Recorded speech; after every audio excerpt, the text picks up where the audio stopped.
दोस्तों स्वागत है हमारे YouTube channel era street point में। और बेटा आज का प्रश्न है बिंदुओं -3,10 और 6, -8 को जोड़ने वाले रेखाखंड को बिंदु -1,6 किस अनुपात में विभाजित करेगा। बेटा ऐसे प्रश्न को देखो कैसे हल करेंगे। यहाँ पर कोई दो बिंदु दिए हुए हैं, समझना आप अच्छे समझ लीजिए। ये कोई दो बिंदु दिए हुए हैं और एक बिंदु हमारा ए है, एक बिंदु बी है, और इन दोनों के मान दिए हुए हैं कितने, -3,10 और यहां पर दिया हुआ 6, -8। ये दो बिंदु दिए हुए हैं और यहां पर कोई एक ऐसा बिंदु है, चलो इसको हम पी मान लेते हैं। क्या मान लेते हैं? पी बिंदु। ठीक है, पी बिंदु है और यह जो बिंदु है क्या है, -1,6। यहां पर कोई बिंदु पी है ना। तो ये कहता है कि किस अनुपात में विभाजित करेगा। तो बेटा मैं यहां पर दोबारा बता दूं, ये जो दो बिंदु हैं इनको, ये जो बिंदु पी इसको जोड़ रहा है, ठीक है। लेकिन यहां पर हमें पूछा क्या है, अनुपात में विभाजित करना, माने हमें अनुपात हमें ज्ञात करना है। तो जब ऐसा सवाल आ जाए तो वहां पर हम तुरंत लिख देंगे यहां पर के अनुपात 1 में विभाजित करेगा। ध्यान से समझ लेना, क्या लिखेंगे यहां पर, के अनुपात 1 में विभाजित करेगा। तो देखो ये हमारे जो मान है इनको हम लिखेंगे कैसे, इसको लिख देंगे हम x1, इसको लिख देंगे y1, इसको लिख देंगे x2 और इसको लिख देंगे y2। ठीक है, इस समय ये हमारा x है और ये बिंदु जो जोड़ रहा है क्या है, बिंदु y है। ठीक है, और ये बिंदु क्या है हमारे, m1 और m2। ठीक है, ये इस प्रकार इसको लिख देंगे। तो अब ये हल कैसे होगा, विभाजन सूत्र से बेटा इसको हल कर देंगे। तो देखो यहां पर इसको हल करते समय लिखनी क्या क्या बात है उसको हम लिख देते हैं। यहां पर लिखेंगे सबसे पहले हल और लिख देंगे मान लिया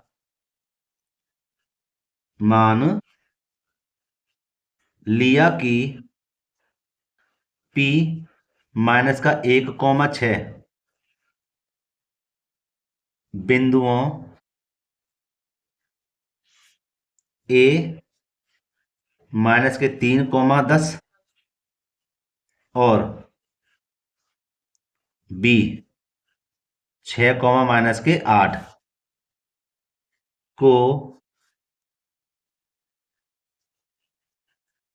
मिलाने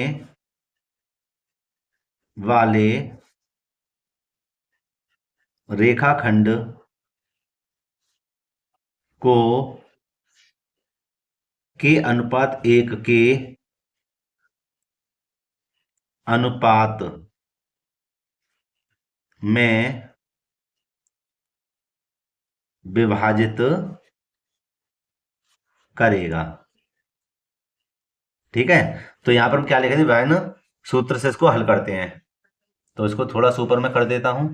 ठीक है, यहां पर सूत्र लिख देते हैं क्या, x बराबर m1 x2 plus m2 x1 बट्टे में m1 प्लस के m2। इसी प्रकार y बराबर लिख देंगे m1 y2 प्लस के m2 y1 बट्टे में m1 प्लस के m2। ठीक है बेटा, और देखो ये थोड़ा सा नीचे करके इसके आधार पर, किसके आधार पर, ये जो दिया हुआ है इसके आधार पर इनके मानों को लिख देते हैं। ठीक है, तो यहां पर देखो बेटा कैसे इसके प्रयोग करेंगे। देखिए यहां पर x का मान, ध्यान से समझना, x का मान क्या है हमारा, -1। तो यहां लिख दे x के स्थान पर -1 बराबर m1 का मान देखो क्या है, k। तो k गुणा का चिन्ह है, x2 का मान क्या है हमारा 6 प्लस m2 का मान क्या है हमारा, m2 का मान है हमारे पास 1 गुणा x1 का मान क्या है, -3। ठीक है, बट्टे का चिन्ह। ठीक है बेटे, अच्छा m1 का मान क्या है, k। ओहो ये पूरे पे लग गया, पूरे पे नहीं आएगा। ठीक है, m1 का मान क्या है, k प्लस का 1 हो जाएगा m2 का मान। ठीक है, इसको अब चलो अभी तो इसका भी मान रख देता हूं, बाद में कर देंगे इसके ऊपर, है ना। तो y का मान क्या है देखना, 6 लिख देंगे बराबर m1 का मान क्या है हमारे पास, m1 का मान है k गुणा y2 का मान क्या है, -8 प्लस m2 का मान क्या है हमारा, m2 का मान है 1 और y1 का मान क्या है हमारे पास 10 बट्टे में m1 का मान क्या है हमारे पास, k प्लस का 1। इसको ऊपर कर देंगे। ठीक है, अच्छा सरल कर देते हैं अब, क्या कि माइनस का एक इधर हल करते हैं, बराबर 6 एकम 6 के माइनस के हो जाएंगे 3 एकम 3, और बट्टे में कितना हो जाएगा हमारा के प्लस का 1, कॉमा देखो बेटा 6 ये रहे बराबर, ठीक है, माइनस का 8 एकम 8 के प्लस के 10 एकम 10, बट्टे में कितना हो जाएगा के प्लस का 1, ठीक है। यहाँ पर इधर हम करेंगे क्रॉस मल्टीप्लाई, ध्यान से समझना कैसे, कि जब मैं ज्यादा ऊपर हो गया, अच्छा, जब मैं एक क्यों ना के में करूंगा वो भी माइनस के, तो माइनस का के हो जाएगा, कितना हो जाएगा माइनस का के, और माइनस प्लस माइनस होगा एक एकम एक, बराबर ऐसी 6 की इधर गुणा करेंगे, कितना हो जाएगा 6 के माइनस के 3, ठीक है। के वाले एक जगह कर लेते हैं और संज्ञा छह की जगह, इसको बाद में हल करेंगे, पहले ऐसा देखो। तो इसको हम क्या करेंगे, माइनस का के ये रहा, इसको इधर लेके आएंगे तो माइनस के हो जाएंगे कितने 6 के, बराबर इधर क्या माइनस के 3, इसको इधर भेजेंगे तो प्लस के कितने हो जाएंगे 1, ठीक है। इधर आ जाते हैं क्योंकि जगह नहीं है इधर, बाद में हल करेंगे।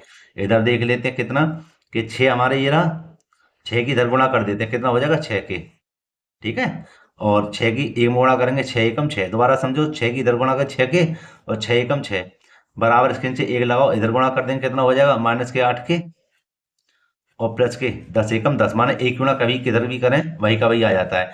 अच्छा 6 के तो ये रहे हमारे, इसको इधर लेकर आओ तो प्लस के कितने हो जाएंगे हमारे 8 के, बराबर 10 ये रहे, इसको पक्षांतर करो काय के हो जाएंगे माइनस के 6 हो जाएंगे, ठीक है। अच्छा इसको करते हैं यहाँ पर हल दूसरे पेज पर, चलो मैं इसको दिखाई देता हूँ अच्छी तरह से सामने, कि समझ में तो भी आ जाएगा। देखो जी इधर ये लिख दिया, ठीक है, कितना आएगा माइनस के और माइनस के 6 के, तो हो जाएंगे माइनस से 7 के, क्यों भैया, क्योंकि 1 के और 6 के 7 के माइनस के, बराबर इधर क्या बचा हमारा माइनस के 2 बचेंगे, भाई 3 में 6 जाएंगे 2 बचेंगे, माइनस से माइनस कैंसिल हो गया, क्या बचेगा हमारे पास 7 के बराबर 2, और के बराबर कितना आ जाएगा 2/7, ठीक है। इधर आ जाते हैं, इधर देखना 7 माने 6 के और 8 के कितने हो जाएंगे 14 के, बराबर 10 में से 6 जाएंगे कितने बचेंगे 4 के, बराबर हो जाएगा 4/14, 2 दूनी 4 2 सत्ते 14, तो के बराबर कितना आया 2/7, साइड में देखिए कि यहाँ पर ये जो मान निकल कर आए हैं, ये जो मान निकल कर आए हैं कितने कितने हैं 2/7 और 2/7 दोनों के मान कैसे हैं बराबर हैं, इसलिए हम यहाँ पर लिख देंगे क्या 2:7, भाई इसको अनुपात में विभाजित कर दिया, कितने अनुपात में विभाजित हुआ है 2:7 में, दोनों कैसे हैं सेम टू सेम है, तो यहाँ पर हम लिख सकते हैं इस चीज को कि अतः